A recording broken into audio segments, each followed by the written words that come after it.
Alright, I'm gonna do a quick rundown of basically the path of building setup of my League Starter build, which is going to be a Chieftain Ancestral Totem build. The plan is to use Consecrated Path totems, try them out. The POB has Ancestral War Chiefs since the new support gem isn't in POB as of right now. But I may use these for single target anyway, so it gets a pretty good idea of that stuff, and it's like basically the same thing other than a couple of gems out of this 6 link, where you would drop the War Chief and you would probably drop like concentrated effect or damage on full life for the new totem support. But anyway, real fast, gonna just go through the basic idea behind the stuff here. This is a Brutus Lead Sprinkler build, which means we're stacking strength to get lots and lots of flat fire damage. The totem build, we have a +1 totem shield. You can also use a rare Shaper Influence shield if you get the +1 totem mod. It's pretty hard to get one better than Tukahama's Fortress. So this is a good starting point, although I expect the shield to be rather expensive this league. And then pretty much across the board for the rares, you're just looking at life and strength and then resists and whenever possible. Helmet has -9 fire res from Warlord Influence if you can get that. Body armor has a % strength roll from Elder. The gloves I put in are actually really end game. Initially it'll probably just be life and strength and some res, but this has Culling Strike and Intimidate as well. The boots have % strength from Hunter, but alternatively on a very budget setup you can get Alberon's Warpath, which aren't too far off. They're still very good. Zoph's Blood for the amulet, it has % strength, it has Fire Pen, it's just a really good item overall. Again, prior to getting one of these, it'll just be a rare with life, strength, resists. The rings are life and strength and resists, and potentially this is where I'm planning to take care of any dexterity or intelligence that I'll need for the character. Most likely. The belt, there's a few options. Cyclopean Coil's pretty good.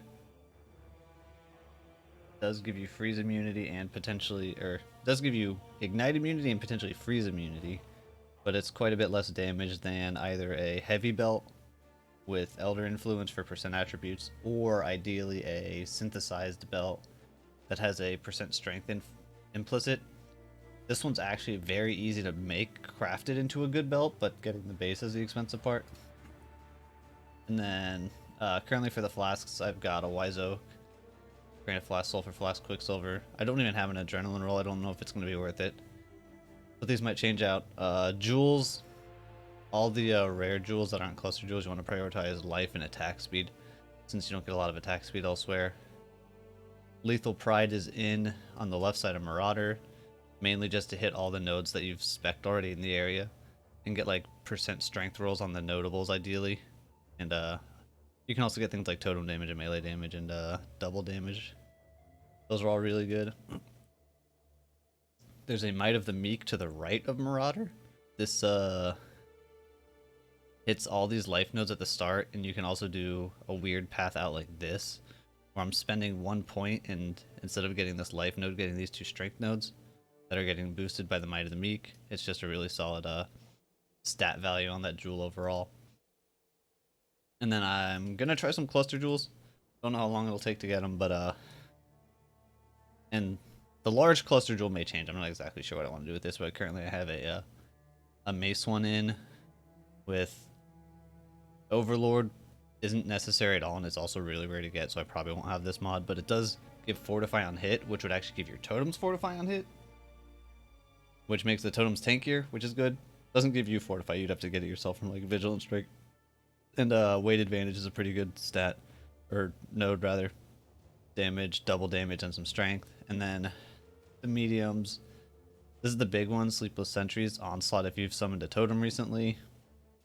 As well as Ancestral Guidance, which gives some Ancestral Totem buff effect, and Totem's action speed can't be modified below base value, which basically means your totems are immune to chill and freeze. And then I think this is another medium totem jewel with just some totem placement speed and damage, and then totem placement speed and attack speed. Just like raw stat stuff.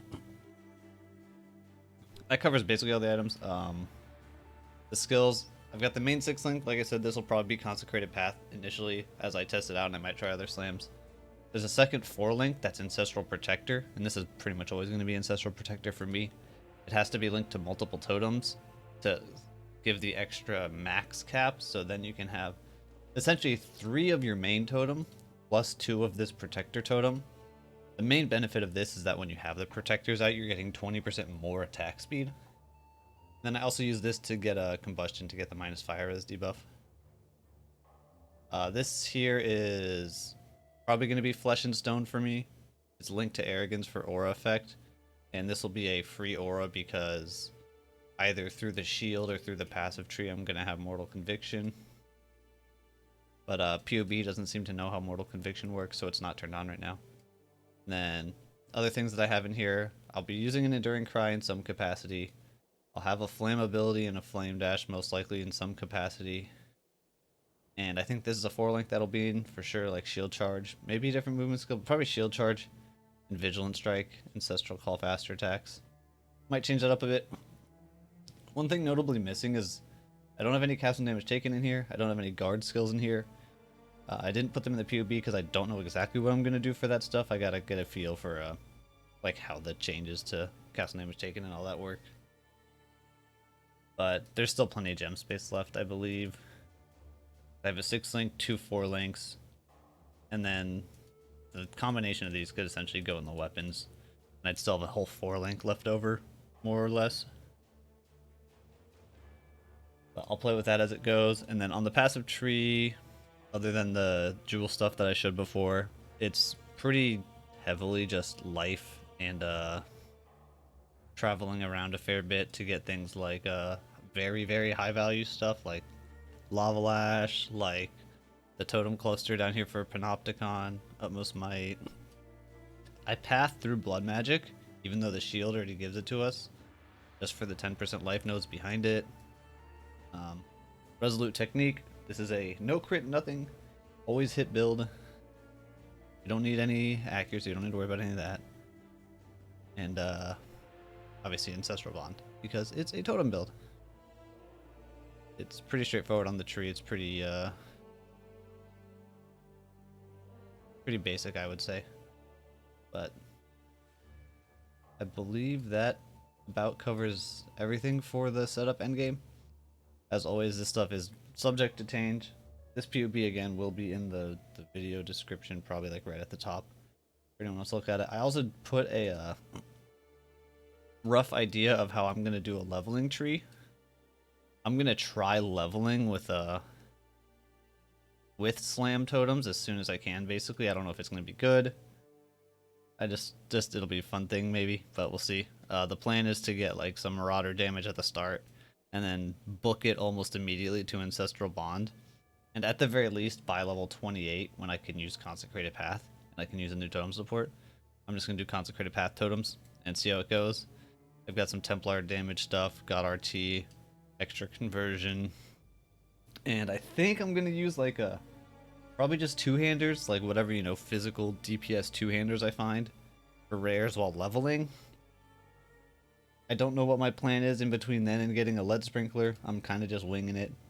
Probably just find some random unique weapon or something, most likely. See how that goes. But yeah, that's the build. Should be fun. Hopefully totems don't feel as bad as they have previously for the last, like, I don't know, year or two with the kind of slowing of the game pace. I think it'll be good. I think it'll be fun. But that's the plan. That's the build. Thanks for watching. See you in Expedition League. Woo!